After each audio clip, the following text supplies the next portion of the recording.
একুশের প্রথম প্রহর থেকেই জাতি কৃতজ্ঞ চিত্তে স্মরণ করেছে ভাষা শহীদদের।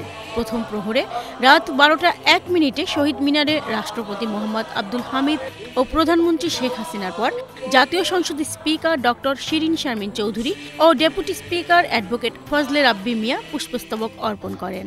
আন্তর্জাতিক মাতৃভাষা দিবস হিসেবে আজকে 21শে ফেব্রুয়ারি সারা বিশ্বে পালিত হচ্ছে।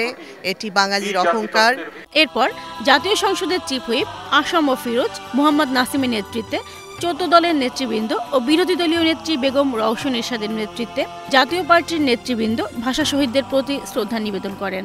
21শে ফেব্রুয়ারিকে আন্তর্জাতিক মাতৃভাষা দিবস হিসেবে পালন করছে, এটা বাংলাদেশের জন্য বিরাট গর্ব। সমস্ত বিশ্বের মানুষের মাতৃভাষার পক্ষে দাঁড়িয়ে বাংলা মাথা উঁচু করে দাঁড়িয়ে আছে।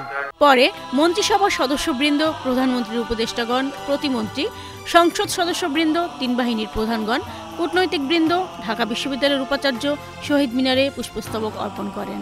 21-এর যে চেতনা, সেটি আমাদের জন্য সবসময় অনুপ্রেরণা।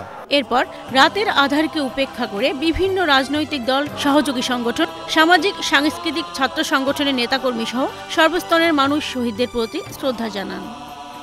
বড়দের পাশাপাশি এ প্রজন্মের তরুণ তরুণী ও শিশু কিশোরীরাও আসেন ভাষা শহীদদের প্রতি শ্রদ্ধা জানাতে। এখানে শহীদ মিনারটা যতক্ষণ থাকবে ততক্ষণ আমরাও থাকবো। খুব ভালো লাগছে যে আমরা এখানে ফুল দিলাম। আমরা অবশ্যই চাই না যে আমাদের ভাষাটা বিকৃত হোক। বাংলা এখন আন্তর্জাতিক মাতৃভাষা, তাই বিদেশিরাও আসেন ইতিহাসের সাক্ষী হতে। ফুল দিয়ে শ্রদ্ধা জানান ভাষা শহীদদের প্রতি। আমি ফিনল্যান্ড থেকে এসেছি। এমন একটি দেশে আসতে পেরে গর্ববোধ করছি। ভাষার জন্য এত মানুষ জীবন দিয়েছেন, যা সত্যি পৃথিবীর ইতিহাসে বিরল। আমি বাংলাদেশের মতো একটি ছোট্ট দেশ থেকে এসেছি। এখানে এসে মনে হচ্ছে আজ আসলেই একটি মহান দিবস। এখানে আসতে পেরে আমি খুব খুশি। আন্তর্জাতিক মাতৃভাষা দিবসে বাংলাদেশের এই আয়োজনে অংশ নিতে পেরে আমি গর্বিত। স্বজন হারানোর বেদনা আর অধিকার আদায়ের আনন্দ উদ্বেল 21শে ফেব্রুয়ারি বাঙালির জীবনে এক মহা উদযাপনে পরিণত হয়েছে বছরের পর বছর।